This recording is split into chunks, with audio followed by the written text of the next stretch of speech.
حضرت عثمان غنی رضی اللہ تعالیٰ عنہ آپ کی شہادت کا دن ہے۔ اللہ کریم نے آپ کو بہت ساری خوبیوں سے نواز رکھا تھا، بہت ساری برکتوں سے نواز رکھا تھا۔ جناب عثمان غنی رضی اللہ تعالیٰ عنہ آپ داماد رسول بھی ہیں، ہم زلف علی المرتضیٰ بھی ہیں، جامع القرآن بھی ہیں، ناشر قرآن بھی ہیں۔ قرآن کریم کا نسخہ جو آج تک ہمارے پاس ہے، ان کے پیچھے اللہ رسول کے فضل کے بعد اگر کسی ہستی کا نام نامی ہے تو ان کا نام سیدنا عثمان بن عفان رضی اللہ تعالیٰ عنہ ہے۔ آپ سخاوت کے میدان میں اترتے تو آپ کا ثانی کوئی نہ ہوتا، آپ اگر جنگ کے میدان میں اترتے تو آپ کا ثانی کوئی نہ ہوتا۔ جب جب اسلام کو جب جب ضرورت پڑی آپ کی، اگرچہ تو مسجد نبوی میں ہجوم عاشقاں بڑھنے لگا، دوسری سائڈ پہ رکھ لیں اس کو، مسجد نبوی میں ہجوم عاشقاں بڑھا تو نبی کریم صلی اللہ تعالی علیہ وسلم نے ارشاد فرمایا کہ کون ہے جو مسجد نبوی کی توسیع میں اپنا کردار ادا کرے، تو وہاں پہ سب سے پہلے کھڑے ہو کے مسجد کی توسیع میں اپنا نام لکھوانے والے جناب عثمان بن عفان تھے۔ اگر مکے والوں کو پانی کی ضرورت پیش آتی ہے تو وہ عرض کرتے ہیں کہ یا رسول اللہ فلاں یہودی کے پاس پانی کا قبضہ ہے اور وہ مہنگے داموں میں دیتا ہے پانی پینے کے لیے، تو حضور آپ کوئی مہربانی فرمائیں۔ تو نبی کریم نے جناب عثمان پاک سے کہا کہ آپ پانی کا بندوبست فرمائیں، تو سب سے پہلے مکے والوں کو اللہ کی توفیق سے پانی میسر کرنے والے کا نام جناب عثمان غنی ہے۔ حضرت عثمان غنی رضی اللہ تعالیٰ عنہ 18 ذی الحج جمعۃ المبارک کا ہی دن تھا کہ دروازے پہ کھڑے حضرت امام حسن اور حضرت امام حسین اور حضرت عبداللہ ابن عمر آپ کی رکھوالی کر رہے ہیں، لیکن باغی لوگ پچھلے دروازے سے داخل ہوئے اور انہوں نے جناب حضرت عثمان پہ وار کیا۔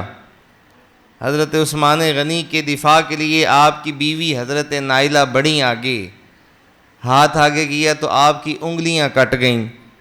تو جناب عثمان غنی رضی اللہ تعالیٰ عنہ کے لیے جس وقت آپ کھڑی ہوئیں تو آپ کی انگلیاں کٹیں، تو اس باغی نے حضرت عثمان پہ حملہ کیا اور سب سے پہلے آپ کا دایاں ہاتھ کاٹ دیا۔ تو آپ نے اس پہ گہرے افسوس کا مظاہرہ کیا اور کہا کہ اس ہاتھ سے میں وحی لکھا کرتا تھا، جس وقت وحی اترتی تھی، کوئی قرآن کریم کی آیت اترتی تھی تو میں اس ہاتھ سے لکھا کرتا تھا۔ آپ فرماتے ہیں کہ ذہن میں رکھو تمہارا ظلم یہاں تک ہے، لیکن ہم سرخرو ہیں اللہ رسول کی بارگاہ میں۔ آپ پہ کئی وار ہوئے، آپ کو کافی ساری تکلیفیں دی گئیں، بالآخر اللہ رب العالمین کی بارگاہ میں پیش ہو گئے۔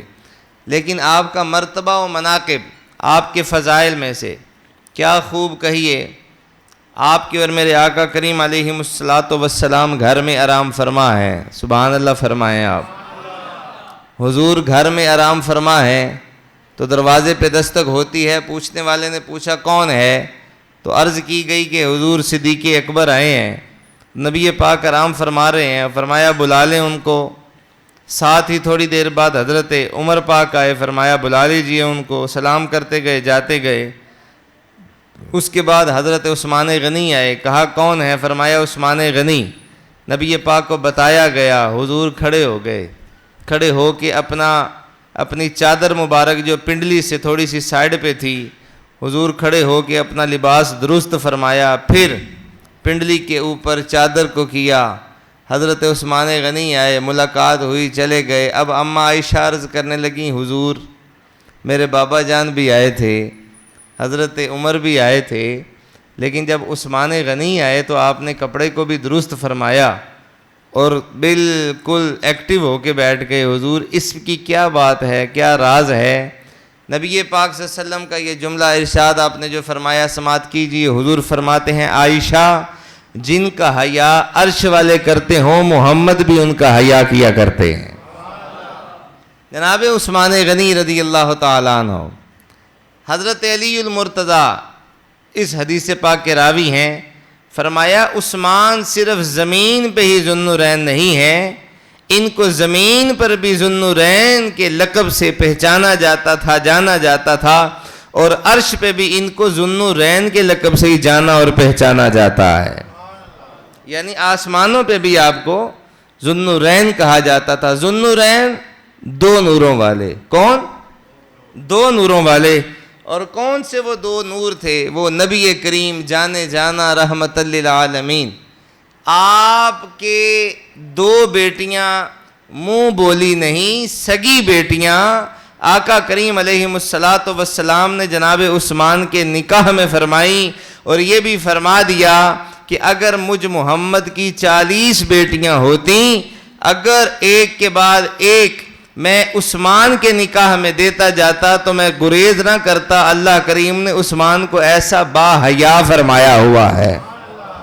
یعنی 40 بیٹیاں بھی ہوتی تو میں ایک کے بعد ایک عثمان کے نکاح میں دے دیتا. حضرت عثمان غنی رضی اللہ تعالیٰ عنہ آپ کے بے شمار فضائل ہیں، بے شمار خصوصیات ہیں. نبی کریم صلی اللہ تعالیٰ علیہ وسلم تشریف فرما ہیں، اور حضرت عثمان غنی رضی اللہ تعالیٰ عنہ آپ بھی تشریف فرما ہیں. آپ کے اور میرے آقا کریم علیہ السلام فرمانے لگے اے عثمان، میں نے اللہ رب العالمین کی بارگاہ میں آپ کے حق میں دعا فرمائی ہے. آپ کے حق میں دعا فرمائی ہے، اور دعا میں یہ کہا ہے کہ یا اللہ میرا عثمان اتنا با حیا ہے، میرا عثمان اتنا با حیا ہے کہ وہ تیرے سامنے حساب نہیں دے سکے گا. اتنا حیا والا ہے، اتنا حیا والا ہے. حضور آپ نے کیا دعا فرمائی؟ کہا میں نے اللہ سے کہا کہ عثمان کو بغیر حساب کے ہی جنت عطا فرما دینا. حضرت عثمان غنی کا حساب و کتاب نہیں ہے، یہ دعائے مصطفیٰ کا اثر ہے.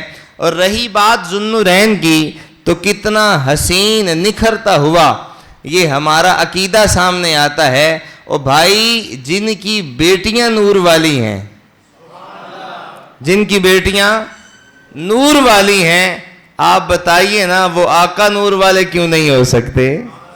یہاں پہ جب ہمیں خیرات لینے کی ضرورت پیش آئے گی تو ہم کسی دنیا دار کو نہیں دیکھیں گے، سیدھا بریلی شریف پہنچیں گے. وہ چٹائی پہ بیٹھنے والا احمد رضا آج سے قبل ہی فرما گئے کہ تیری نسل پاک میں ہے بچہ بچہ نور کا، تو ہے عین نور، تیرا سب گھرانہ نور کا.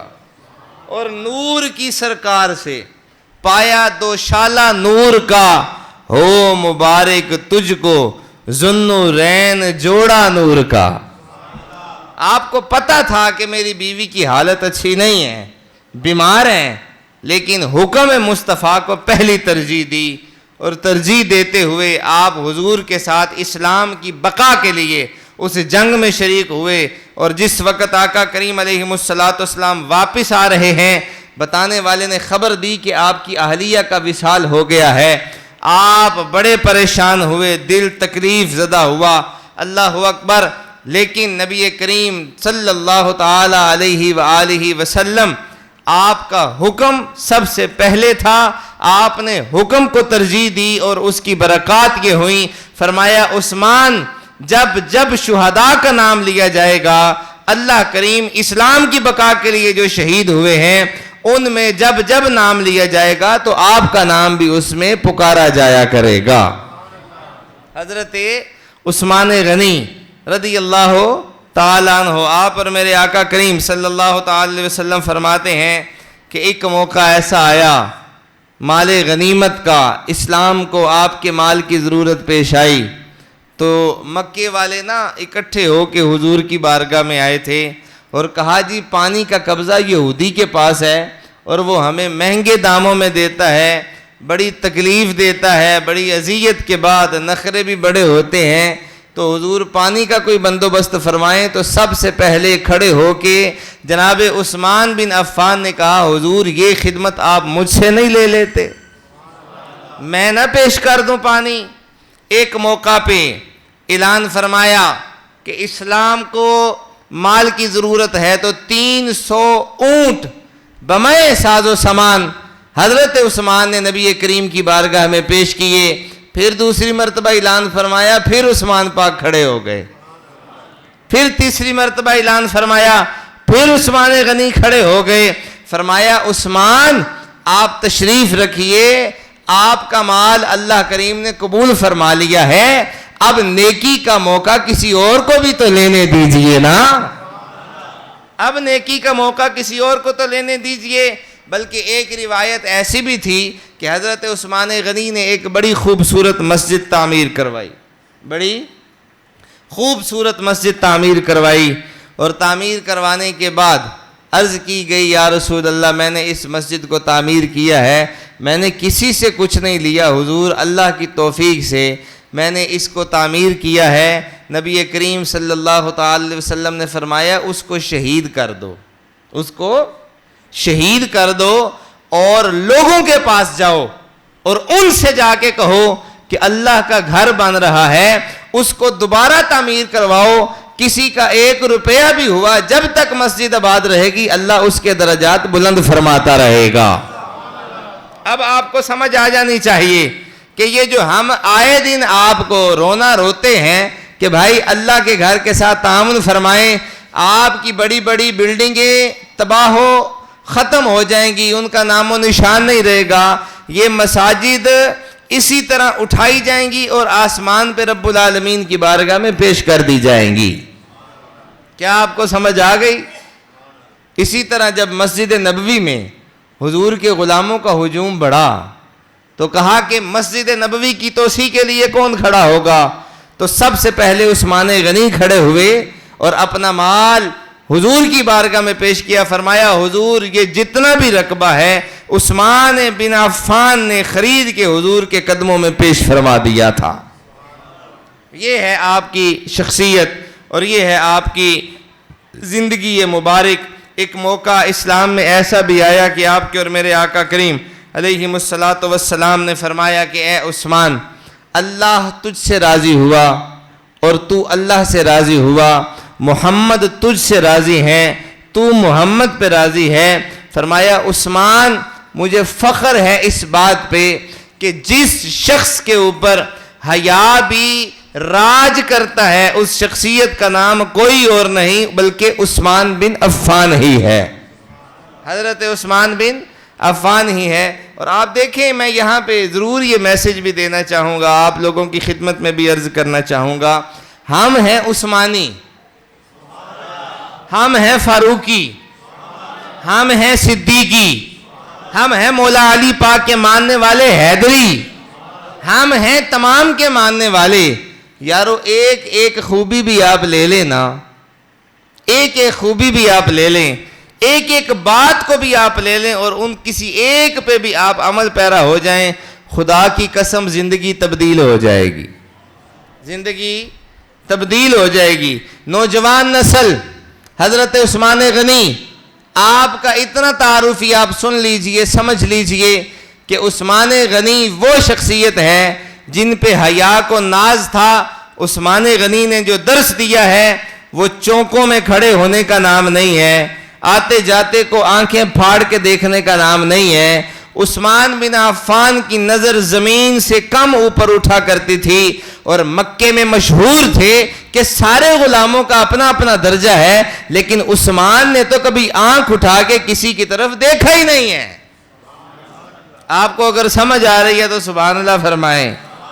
عثمان نے تو کبھی کسی کی طرف آنکھ اٹھا کے دیکھا ہی نہیں ہے، اور میرے اور آپ کے آقا کریم علیہ السلام کا یہ فرمان سینوں میں ٹھنڈک محسوس ہوتی ہے جب جب ہم سنتے ہیں، جب جب ہم پڑھتے ہیں کہ نبی پاک صلی اللہ تعالی وسلم نے فرمایا میری ساری جماعت، صحابہ اکرام کی جتنی جماعت ہے، اللہ کریم نے پوری کائنات کے دلوں کو چیک کیا تھا، دیکھا تھا، جو سب سے پاک اور صاف دل تھے، وہ حضور نے اللہ کے فضل سے، اللہ نے نبی کریم صلی اللہ علیہ وسلم کی یہ جو پیاری اور مبارک جماعت تھی، وہ خاص دل صحابہ کرام کو اللہ کریم نے عطا فرمائے تھے، جو کائنات میں سب سے پاک اور صاف تھے۔ وہ دل اللہ کریم نے اپنے محبوب کے صحابہ کو عطا فرمائے تھے۔ اور حضرت علی جن کی شان بیان کرتے ہوں، بولے نا آپ، حضرت علی کے بیٹے جب آپ شہید ہوئے، حضرت عثمان غنی، امام حسین پاک، حضرت امام حسن کدھر تھے؟ حضرت عبداللہ ابن عمر کدھر تھے؟ یہ سارے دروازے عثمان پہ حضرت عثمان کی رکھوالی کر رہے تھے کہ کوئی ایک بار بھی اگر حضرت عثمان کی طرف بڑھے تو ایسا ممکن نہیں ہے کہ ہم اس کا دفاع نہ کریں۔ سب سے پہلے دفاع کے لیے امام حسن و حسین اور عبداللہ ابن عمر پہنچے تھے، اور جس وقت آپ پہ وار کیا گیا اس وقت بھی آپ قرآن کریم پڑھ رہے تھے، اور آپ کے خون کے قطرے اس آیہ مبارکہ پہ گرے، فَسَيَكْفِيكَهُمُ اللَّهُ وَهُوَ السَّمِيعُ الْعَلِيمُ۔ آپ نے فرمایا الحمدللہ عثمان کامیاب ہو گیا ہے، عثمان کامیاب ہو گیا ہے۔ بلکہ ایک روایت میں آتا ہے کہ نبی کریم صلی اللہ تعالی علیہ وسلم نے فرمایا عثمان، جس وقت آپ جام شہادت کے قریب ہوں گے اس وقت ذرا ثابت قدم رہنا، اس وقت ذرا ثابت قدم رہنا، گھبرانا نہیں، پریشان نہیں ہونا۔ اسلام ہمیشہ سے قربانی مانگتا ہے، لہذا خیال کرنا کہیں ایسا نہ ہو کہ اس وقت آپ ڈگمگا جائیں۔ اب نبی کریم کا صحابی ہو اور وہ ڈگمگا جائے، ایسا ہوتا نہیں۔ اب صحابی کا جواب سنیے گا، فرمایا حضور آپ نظر رحمت رکھیے گا، حضور آپ نظر رحمت رکھیے گا، آپ کے اور اللہ تعالیٰ کے خاص کرم سے عثمان پریشان نہیں ہوگا۔ خون کا ایک ایک قطرہ بھی اگر نکل جائے تب بھی زبان سے حق کی ہی بات نکلے گی، نہ حق کا ساتھ کبھی نہیں ہوگا۔ 40 دن حضرت عثمان کا پانی بند رکھا گیا، آپ کو پانی نہیں دیا گیا 40 دن، روایات موجود ہیں آپ پڑھیں۔ لیکن حضرت عثمان غنی کو وہ کون سی طاقت تھی جس نے زندہ رکھا ہوا تھا؟ وہ کون سا ایسا آلہ تھا جس کے ساتھ آپ کے اوپر نہ پیاس کی شدت تھی نہ کوئی اور ایسی چیز تھی؟ حضرت عثمان غنی سے پوچھا گیا بتائیے نا، جناب عثمان پاک فرماتے ہیں بس یہ اللہ اور اس کے رسول کا فضل ہی ہمیں میسر رہا ہے، اللہ اور اس کے رسول کا فضل ہی میسر رہا۔ او بھائی، اتنی اتنی شانوں والے، اتنی اتنی برکتوں والے، اتنی اتنی عظمتوں والے، انہوں نے اللہ کے امتحانات پہ خاموشی اختیار کی ہے، صبر کا دامن پکڑا ہے۔ آج تیرے اور میرے پہ جب کوئی پریشانی آ جائے، ہم کہتے ہیں کہ پتہ نہیں ہم پہ کتنے ظلم کے پہاڑ ٹوٹ پڑے ہیں۔ نہ اس طرح نہیں، جو بڑی شان والے ہوتے ہیں نا ان کے امتحان بھی بہت بڑے ہوا کرتے ہیں، ان کے امتحان بھی بہت بڑے ہوا کرتے ہیں۔ اور ہم چونکہ چشتی لوگ ہیں، ہم اس بات کا مزہ بھی لیتے ہیں۔ آج اگر دنیا میں یہاں پہ رہتے ہوئے کبھی کوئی رشتہ کیا جائے شادی کے لیے، تو یا چچا کرتا ہے یا تایا کرتا ہے یا ماما کرتا ہے یا ماں باپ میں سے کسی ایک کا انتخاب ہوتا ہے، یا اس دور میں اب یہ کہہ لیں کہ وچولے ٹائپ کی ایک قوم نکلی ہے جو رشتہ کرواتے ہیں۔ نبی کریم نے جب بھی رشتہ کیا ہے یا جن کو رشتہ دیا ہے یا جن سے رشتہ لیا ہے، اس کے پیچھے کسی دنیا دار کا ہاتھ نہیں تھا۔ ہر رشتے کی ذمہ داری خود اللہ تعالیٰ نے اٹھائی ہوئی تھی، ہر رشتے کی ذمہ داری خود خالق کائنات نے اٹھائی ہوئی تھی۔ لہٰذا جن کا حساب اور جن کے اٹھنے بیٹھنے کو، جن کے کھانے پینے کو، جن کے ہر عمل کو اللہ وحدہ لا شریک خود دیکھ رہا ہو، تو آپ پھر ذہن میں رکھیں ہمارا حق نہیں بنتا کہ ان کی شان کی کمی والی بات ہم کسی سے سنیں۔ کوئی کہے بھی تو اسے کہو بھائی ہم ایسے عثمان کو جانتے ہی نہیں جن کی شان کم ہے، ہم اس عثمان کو جانتے ہیں جن کو نبی پاک نے یہ فرمایا تھا کہ اے پیاری عائشہ، اپنی بیوی کو، ہماری اماں کو فرمایا کہ عمر بھی آئے، حضرت ابو بکر بھی آئے، میں لیٹا رہا، لیکن جب عثمان آئے تو میں نے پنڈلی پہ کپڑا کر لیا۔ اماں عائشہ نے پوچھا اس کی وجہ کیا ہے؟ تو آپ نے فرمایا اس کی وجہ یہ ہے کہ عرش والے جن کا حیا کرتے ہوں ہم محمد بھی ان کا حیا کیا کرتے ہیں. عرش والے جن کا حیا کرتے ہوں میں محمد بھی ان کا حیا کیا کرتا ہوں. عزیزان گرامی قدر، یہ خاص فضل ہم اہل سنت و جماعت کو ہی میسر ہے. ذکر ہو عثمان غنی کا، ذکر ہو عثمان غنی کا، ذکر ہو علی المرتضیٰ کا، ذکر ہو جناب صدیق اکبر کا، ذکر ہو حضرت عمر فاروق کا، صحابہ اکرام میں سے کسی بھی صحابی رسول کا، ذکر ہو اولیاء کا، ذکر ہو صالحین کا، ذکر ہو مجتہدین کا، مفقہین کا، محدثین کا. اہل سنت ہی تو ہیں جو آگے بڑھ کے اچھے طریقے سے اس کو منایا کرتے ہیں. صفحے اول میں آپ ان کو دیکھیں گے تو آپ حضرت عثمان غنی کے اس دن 18 ذی الحج کو اہتمام کیجئے. اپنے گھر میں پانی کا اہتمام کیجئے، اصحال ثواب کا انتظام و اہتمام کیجئے.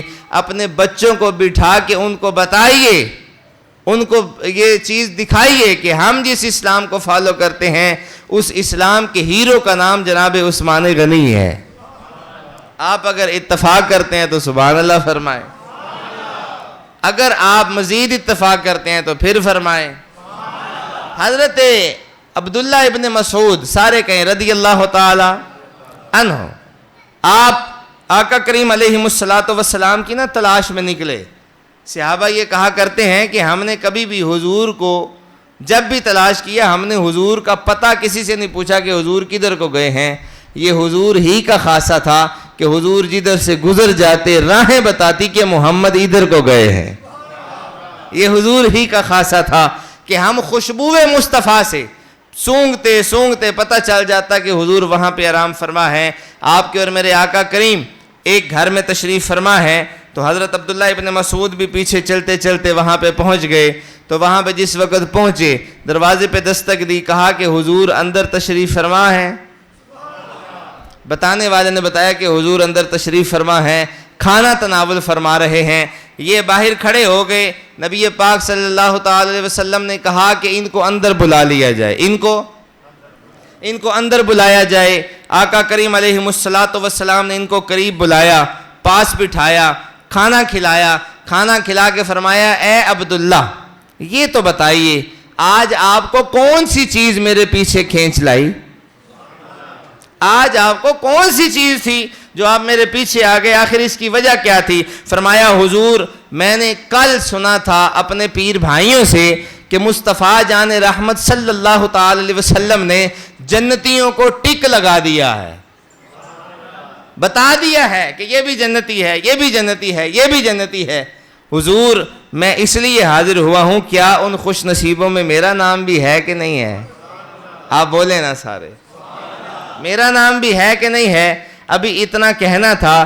نبی کریم جانے جانا رحمت للعالمین نے فرمایا آپ کا نام بھی اس میں ہے، اور اللہ کریم نے جو آپ کو اس سے زیادہ مرتبہ عطا فرمایا ہے وہ یہ ہے کہ آپ مستجاب الدعوات ہیں. آپ کی کوئی بھی دعا اللہ کریم رد نہیں کرے گا. آپ جو بھی جتنا بھی جیسے بھی جس کے لیے بھی رب سے طلب کریں گے اللہ آپ کو اسی طرح عطا فرماتا جائے گا.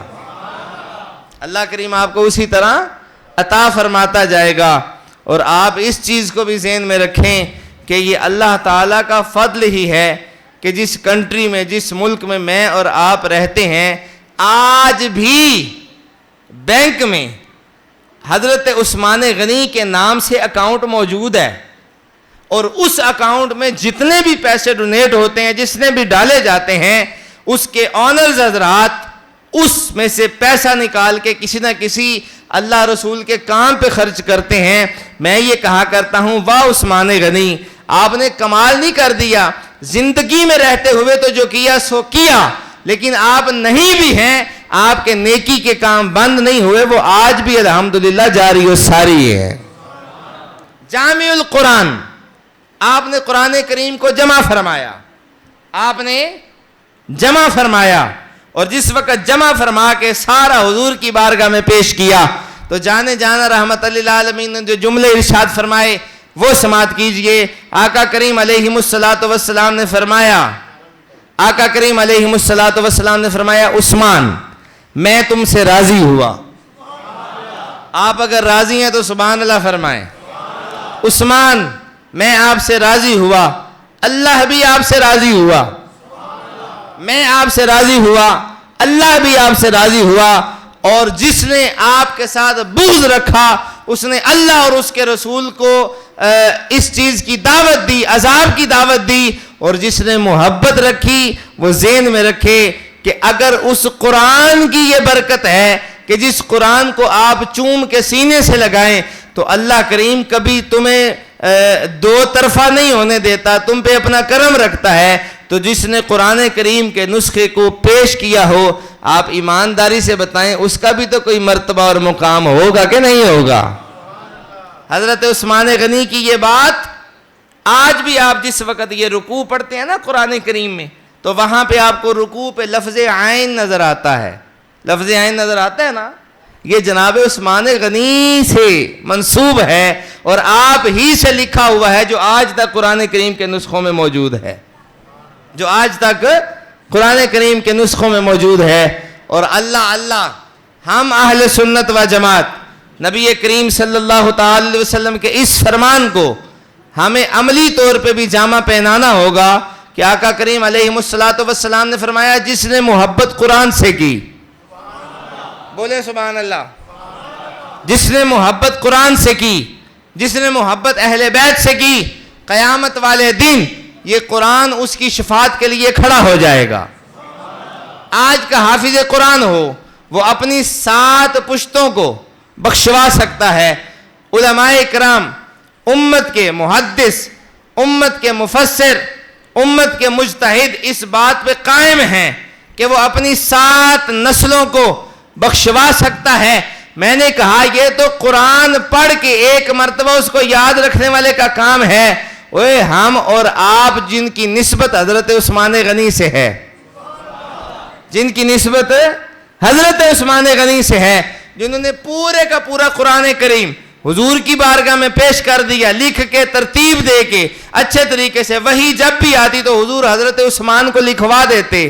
آپ ایمان سے بچائیں جن کی نسبت حضرت عثمان سے ہوگی, میرا یقین یہ کہتا ہے آگ میں وہ بھی نہیں جا سکتا.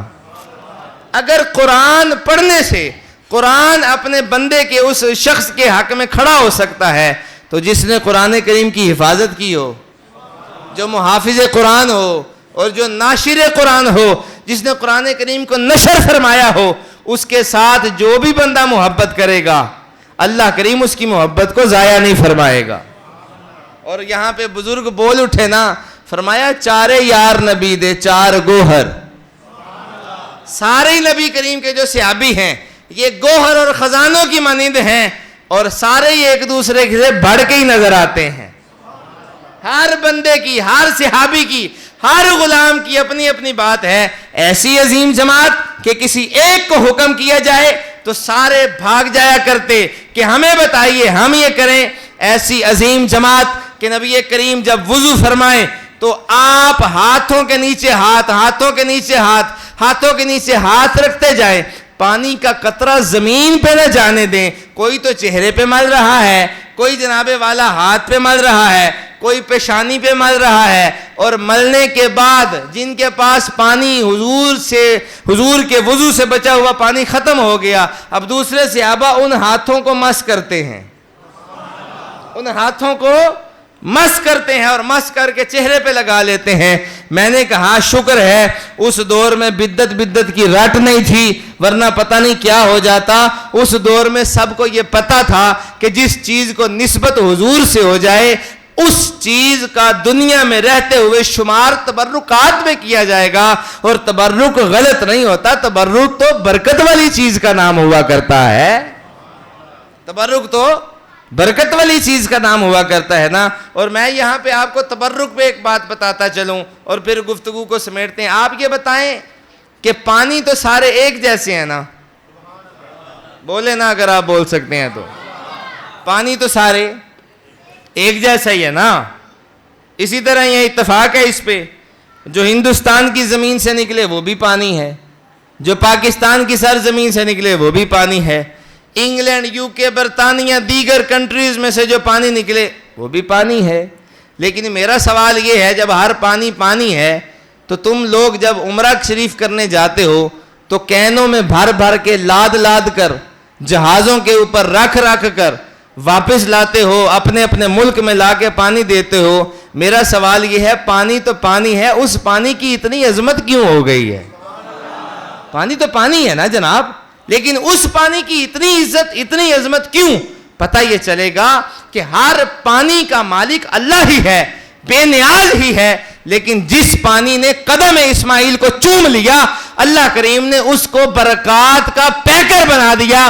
فرمایا جس پانی نے ذبیح اللہ کے قدم چومے ہم نے اس کو زمزم قرار دے دیا. پھر ایسا قرار دیا، ایسا قرار دیا، فرمایا ہر پانی بیٹھ کے پینا ہے، ہر پانی بیٹھ کے پینا ہے. لیکن ادب کی بات یہ ہے، زمزم جب بھی پینا ہے کعبہ جانب منہ کر کے اس کو بسم اللہ پڑھ کے کھڑے ہو کے پینا ہے.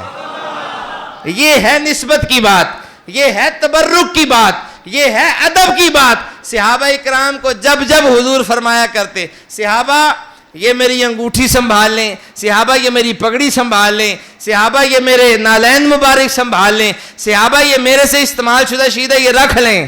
صحابہ نے اس چیز کو اس طرح رکھا ہے، اس طرح رکھا ہے. کچھ چیزیں آج بھی میسر ہیں جن کی ہم زیارت کرتے ہیں، صحابہ نے ان کو لنگر سمجھ کے رکھا ہے، لنگر تبرک سمجھ کے رکھا ہے. خبردار تبرک پہ اعتراض نہ اٹھایا جائے. لیکن صوفیاء نے یہاں پہ ضرور ایک بات کی ہے اور وہ بھی کرنا چاہوں گا.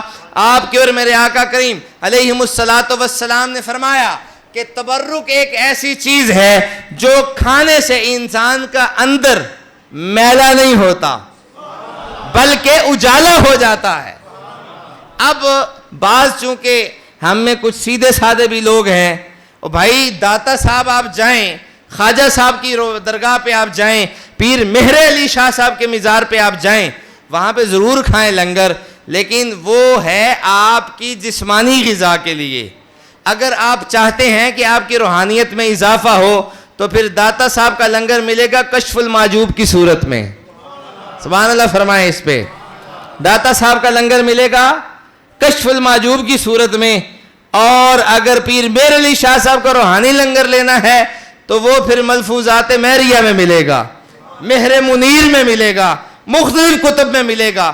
جو انہوں نے لکھا ہے، انہوں نے جانچ کے پڑتال کے محنتیں کر کر کے کوششیں کر کر کے لکھا ہے. مہر علی ایویں مہر علی تو نہیں بنے نا. اثر کی سنتیں غیر موقدہ ہیں، لیکن ولیوں پہ یہ بات لازم ہے کہ آپ نے غیر موقدہ بھی نہیں چھوڑنی. اور ایک موقع پہ رہ گئی تھیں، ایک موقع پہ رہ گئی تھیں تو جانے جانا خود تشریف لے آئے تھے. فرمایا مہر علی کیا بات ہے، آج عصر کی سنتیں کیوں نہیں پڑھی؟ آپ اٹھے، زارو قطار رونے لگے اور کہا حضور یہ آپ کی خاص بندہ پروری ہے کہ آپ اپنے بچوں کا خیال کرتے ہیں. آج غلطی ہوئی ہے، آئندہ نہیں ہوگی. آج غلطی ہوئی ہے، آئندہ نہیں ہوگی. اس کی وجہ یہ ہے کہ ولایت کی کوئی بھی سیٹ ہے وہ تب ہی ملتی ہے جب بندہ نفلی عبادات کرتا ہے، اللہ رب العالمین کی بارگاہ میں روتا ہے، گڑ گڑاتا ہے، پھر خالق کائنات خاص فضل اور خاص رحمت نازل فرماتا ہے. عزیزان گرامی قدر، ولی ہوں، نبی ہوں، شہداء ہوں، صالحین ہوں، ان ساری زندگیوں کو ہم نے پڑھنا ہوگا اور پڑھ کے اپنے بچوں کو بتانا ہوگا کہ عثمان غنی جھوٹ نہیں بولا کرتے تھے، عثمان غنی غلط بات نہیں کیا کرتے تھے، عثمان غنی غلط وعدہ نہیں کیا کرتے تھے. عثمان غنی اسلام کی بقا کے لیے آخری وقت تک لڑتے رہے ہیں. اور جو اسلام آج آپ کے اور میرے درمیان ہے، خدا کی قسم بڑی قربانیوں کے بعد ملا ہے، بڑی ہی قربانیوں کے بعد ملا ہے. اس کو آسانی سے سمجھ کے، آسانی سے پڑھ کے یہ نہ کر لیا کریں کہ بس ٹھیک ہے ہمیں یہ قالین مل گئے، پنکھے مل گئے، چار دیواری اچھی مل گئی. نہیں، میں اس دور کی بات کرتا ہوں جس دور میں مکان کچے اور لوگ سچے ہوا کرتے تھے. مکان کچے، لوگ سچے ہوتے تھے، لیکن آج مکان پکے ہو گئے، لوگوں کے دلوں میں خدا کا خوف جاتا رہا ہے۔ آج بھی رحمت کا دروازہ کھلا ہوا ہے، ہر وقت کھلا ہوا ہے۔ اس کی بارگاہ میں توبہ، اس کی بارگاہ میں استغفار کیجئے، اور 18 ذی الحج اپنے بچوں کو قریب بٹھائیے، ان کو بتائیے کہ بیٹا آپ درود پاک کی ایک تسبیح پڑھیں، آپ یہ پڑھیں، آپ یہ پڑھیں، اور پڑھ کے جناب عثمان پاک کی خدمت میں پیش کریں۔ ہم یہ کہتے ہیں کہ اللہ بھی راضی ہو جائے گا، محبوب بھی راضی ہو جائیں گے، اور جناب عثمان غنی بھی آپ پہ راضی ہو جائیں گے۔ اللہ کریم میری اور آپ کی حاضری کو قبول فرمائے۔ وما توفیقی الا باللہ۔